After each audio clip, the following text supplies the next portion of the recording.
Hello there everybody, Nubkeks here, and welcome back to the Heroes of the Storm PTR, where we're checking out our boy Ganis. He has received a little bit of a rework here, so we're going to check that out in today's video. Right before I talk about Ganis, of course, we do have the new weather effect. I've had some questions in the May videos about that. If you haven't seen the May videos, by the way, May is the newest hero coming to Heroes of the Storm. Make sure to check those out on the channel. These weather effects are the new Nexus anomaly. They're likely to be around for several months. I mean, the EXP globes, for example, were the first Nexus anomaly. That one is obviously stayed and continued to be updated visually. This one, though, we've got 3 different weather types. This time we have a rainstorm. Some people were saying that they do have a rain effect when they're playing this on the PTR. Obviously, as you can tell, there's no rain effect for me. But this will, every now and then, will proc. I don't know if it's at a set time constantly, but it will give all heroes movement speed. And give them a lightning shield as well, which should do damage per second nearby enemies. So that's an 8-second buff. It's pretty big. Here we go. You can see that right now. So, for example, if I unmount, you can see I'm very fast. Let's dive in on Anna. Hello, Anna. How are you doing? You having a good time? Proteus not going to explode his pylons. He's having mercy. But let's talk about Ganis. So one thing you'll probably notice if you play Ganis is that his max health is now lower. His health regen is also lower. His basic attacks and the damage of his Fell Claws, his Q ability, have all been slightly nerfed. So small nerfs kind of across the board on those, unfortunately, for Ganis fans. He also has received a bunch of talent tweaks, and quite a few of these are going to build into the idea of basic attacking and being the sort of basic attacking vampire, which I think is quite neat. Let's see if we can get a big sleep on these idiots. Yeah, that's right. She got a big sleep on me. The idiot is me. So, at level 1, we have Vampiric Aura. So this has been buffed to give more self-healing to Ganis. So, it used to be just 15% healing for allies and Ganis. Now it gives Ganis double the effect. So he gains 30% physical damage dealt back as health. Whereas healing, whereas all your allies will get 15% of the damage, physical damage they deal back. So that's kind of nice. It's kind of nice little buff. They also, oh hello, it was a death wing.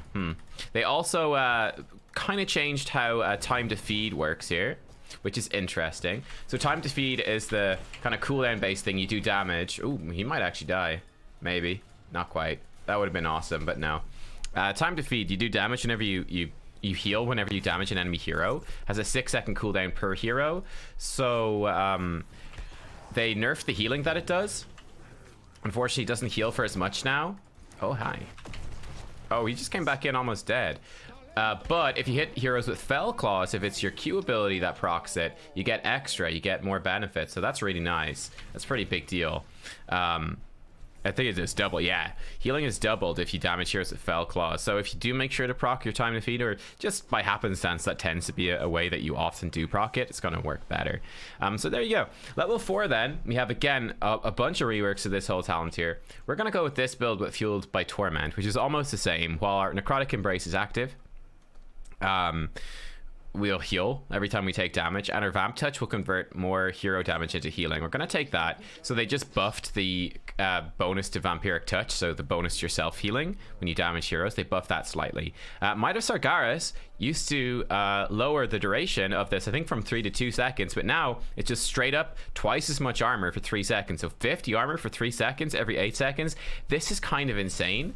This is a major spike to its power, I think. It's going to be a very potent defensive ability. So that's pretty exciting to see, I would say. That's very exciting to see. Then Echo of Doom also got slightly tweaked as well. We might go find a Mercamp, by the way, in a second, so we can see how our self-healing looks more so. But it got slightly tweaked too. Here's Anna. Hello. We're just getting into this fight. I'm kind of seeing how much I can self-heal. A little bit, I guess.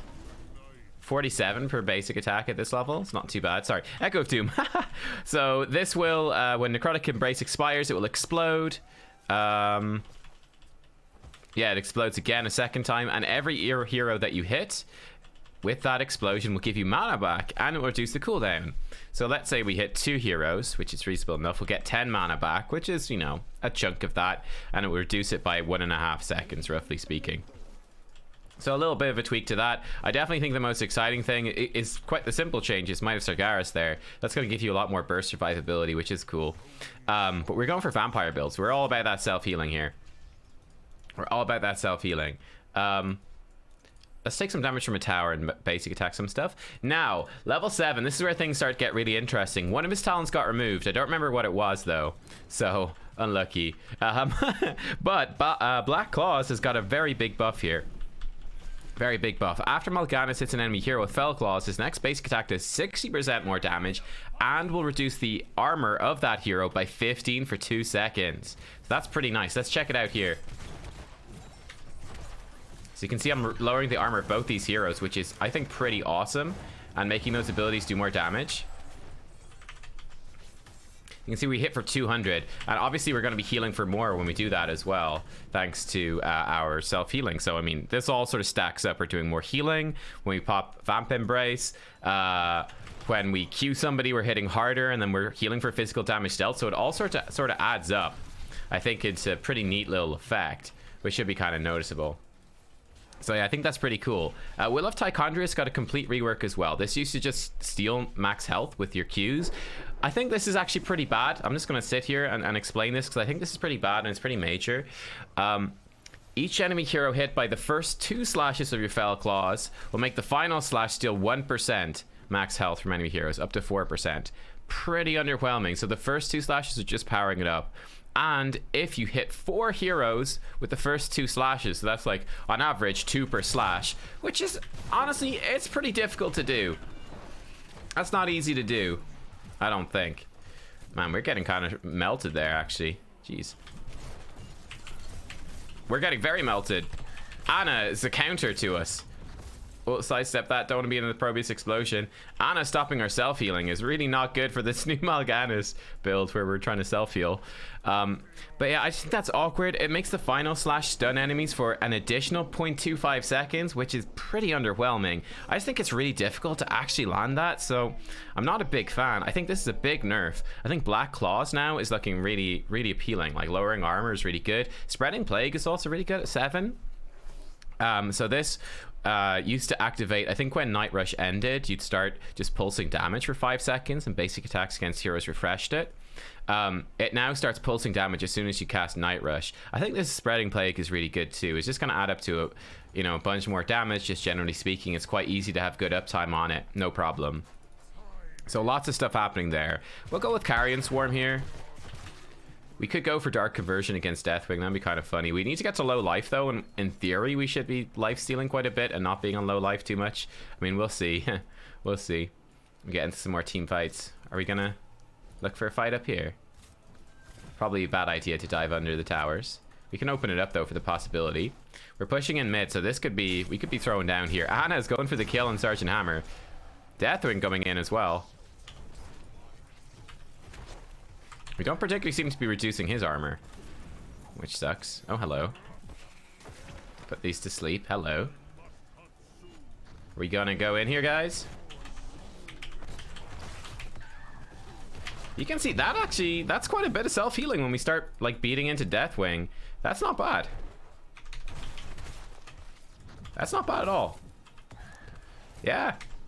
Yeah. That's cool. I mean, it's not that crazy much better than what it was on live, but I guess all these different talent tiers doing like an extra 5% or something, it does sort of add up. Chen, what are you like? What is he doing? Who knows?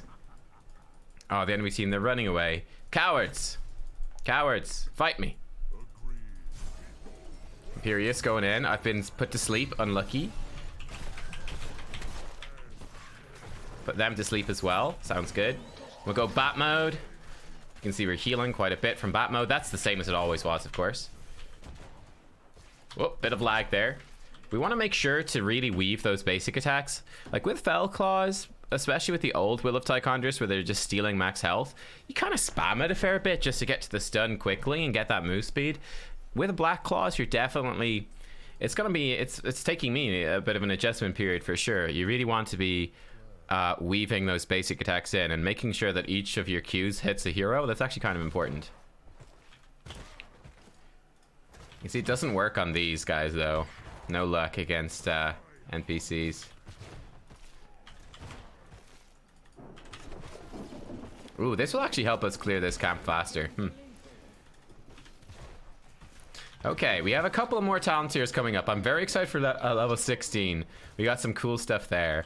I think that's everything from that level. At level 13, I think there's only one minor change here, which is very minor, which is to the Night Beckons, where our basic attacks will now do 200% bonus damage to sleeping enemies. And after Night Rush sleeps ends, targets are slowed by 20% for, 30% for 2.5 seconds. So what I want to try to do is land a Black Claws empowered attack on somebody that's sleeping. We'll see how hard we can hit them. It's gonna be difficult because obviously if we hit them with the Q ability, with the Fell Claws, it's gonna wake them up. So we have to hit a Q ability on somebody else, then walk over and attack someone who's sleeping with a basic attack. So we'll see if we can make that work. We could potentially do a good chunk of burst damage. Here's hoping. Well, Deathwing actually sort of helps this.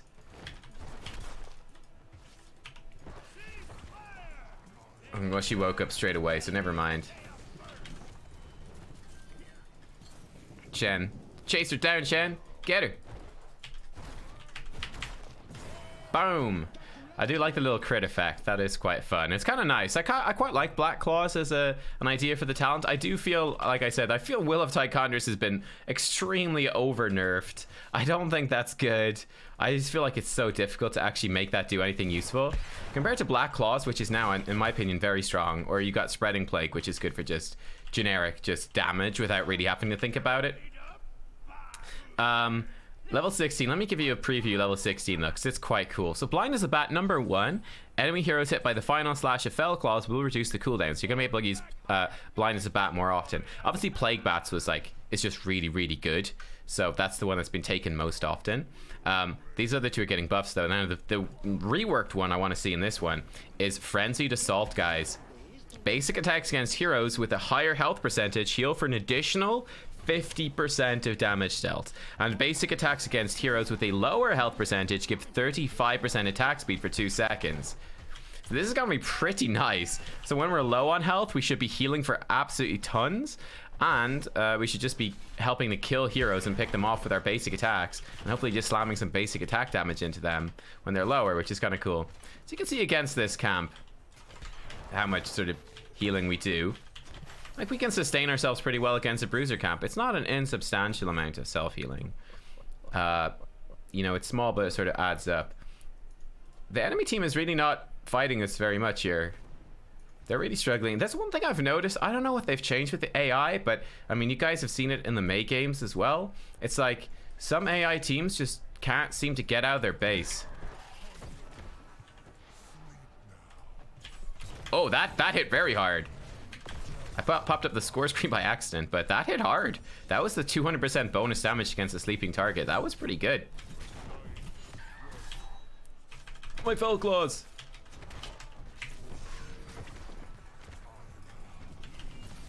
Oh yeah, that adds up. It's quite, it feels very clunky to try to combo that with Black Claws though, unfortunately. That feels good though, I like that.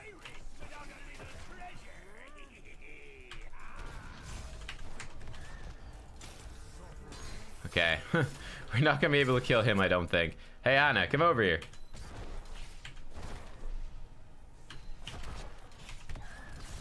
Oh, sleeper. Let's see how hard this hits. Oh yeah, that is not, oops, insubstantial. Oh, she's too quick for me. She's too quick. Yeah, get her. God damn it, she put me to sleep, I don't believe it. And she got move speed afterwards, I don't believe it. She's getting away. Get her. There we go. She got woken up by my lightning shield from the event. Oh no, the event lightning shield, I think, or maybe a minion. Something woke her up instantly. Anna's gonna get it. Okay, you know what, Anna, you win this round. I'll be back. We're gonna get full mana, we'll be back. Okay, we'll be back. I didn't really notice Frenzied Assault too much there. Again, that's gonna take a little bit of a mindset change to be basic attacking more. Okay. Chen and Lucio, they're going for the kill here. They're going for the throat. Let's just dive into the enemy team. Let's see if we can really notice Frenzied Assault being useful. Let's see if we can notice it being good. I mean, we should be getting a lot of self-healing when our health is low, so let's see that. Stitch is gonna slow us down. The big jerk.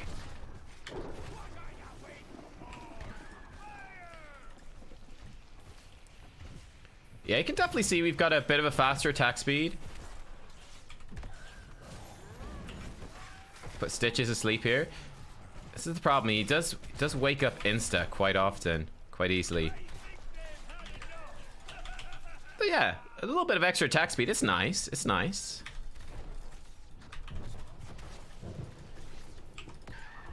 Stop running, Stitches. Stop running. Yeah, he's getting woken up by minions. It's quite hard. It's quite tedious to proc that bonus damage on sleeping. Okay, this could be good. Okay. Oh, I'm healing for 270. Look at that self-healing. That's insane, man. Holy crap. Yeah, that feels good. That feels good. Go to sleep. Go to sleep. Yes, we got him. Okay, cool. We get a basic attack in there. That was cool. Okay, I'm down. Now, at level 20, we do have an additional basic attack talent, which has been buffed. In fact, we got 2 buffs at level 20, which I think are pretty big. Obviously, Carrion Swarm or Seeker Swarm is insane, by the way, where when your ult expires, you send out bats. That's really good. Now, surprisingly to me, I think an undervalued talent, Alone in the Dark, that got buffed. So this used to just greatly reduce vision of enemy heroes while they were sleeping afterwards, which I think is really good. It now also reduces the cooldown of Night Rush by 4 seconds, which is great. We're actually going to win the game by accident. Vanquish the Weak. Damaging with Fell Claws and basic attacks will slow enemies by 25% for 1.5 seconds, and Vamp Touch will do 10% more damage into healing against slow targets. Pretty cool. Look at that self-healing. Hell yeah. She's asleep. And we're gonna die. Unlucky. Oh well, I was just trying to rush in and do stuff before the core goes down. 3%. We've done it. We won. Okay, so we didn't quite get to see. I tried to show you Vanquish the Weak. I'm sorry. I'm sorry. I tried, but I think you guys get the idea, though. I think you guys get the idea. I'm not sure if it's a buff overall to Ganis or what. I think it's more of a nerf with the max health thing and like his damage going down slightly, and definitely the level 7 talents is the big shake up there. We did a decent amount of damage. Honestly, always the concern with any basic attack talents is that you know, they work very well in theory, but in an actual team fight where you have to move around and there's CC being thrown out and people will walk away from you, it can be harder to get the value. But yeah, I think this build is pretty cool. You know, you're getting a lot more healing from Vamp Aura if you go for that, so that makes that more appealing. And time to feed with your Q ability, also pretty good too. And that also has a synergy with Black Claws. You know, you hit them with your Q and then a basic attack, so the Q procs time to feed and the self-healing. And then you're throwing in those basic attacks. I'd say level 4 is probably a buff. Well, I mean, these two got straight up buffed. I think Might of Sargeras is looking really good to just become a mega tank whenever your Necrotic Embrace is up. I think that seems really strong. Then level 7, like I said, this is the big one. This is the big one with Will of Tichondrius being totally changed. I feel like this is too harsh. I honestly think that the second half could be if 2 enemy heroes are hit with the first 2 slashes, then the final slash would do an extra stun. I think that would be fair. It just seems like a really weak stun. I guess is it double? No, it's not. It's like go from 0.75 seconds to a 1 second stun. I just feel like for how difficult it is to hit 4 heroes with the first 2 slashes, the reward is so bad. It's just a bit weird to me. And I also think that, you know, yeah, just having to hit heroes with the 2 slashes to steal health as well is also really underwhelming. So I feel that's quite weak. I think Black Claws is the way to go. I really like this new Black Claws design. I think it's fun. Spreading Plague I think is good too. I think this is by far the weakest, so hopefully they buff that a bit. Then Night Beckons is pretty underwhelming in my opinion. I personally really like Deep Sleep just because of the movement speed. It helps you to catch people better.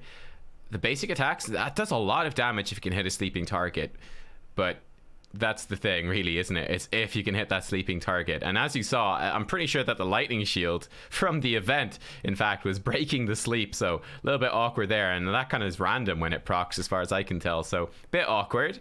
I love the new Frenzied Assault. I think that's really cool, and I like the buff to Blindness of Bat. They definitely need to kind of bring stuff up to the level of Plague Bats, but this is neat. I think the self-healing is the bigger deal. The attack speed is okay, like it's fine. It's gonna help you kill people a bit. It's not a massive deal though.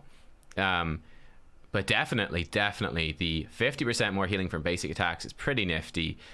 Yeah, I think it's just really good, and especially synergizes well with hitting harder basic attacks with Black Claws. That's going to add up to a good chunk of extra self-healing. Will it be enough to compensate for the extra damage that Plague Bats does as well in AoE as the self-healing Plague Bats does? I'm not sure, but I like that they've even that out a bit, and I do like that these buffs overall as well. It's again a pity we couldn't test this out too much, but that would have been, you know, kind of cool.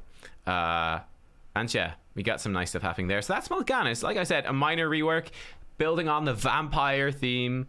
Let me know what you guys think in the comments, and I'll see you next time. Thanks for watching. Bye bye.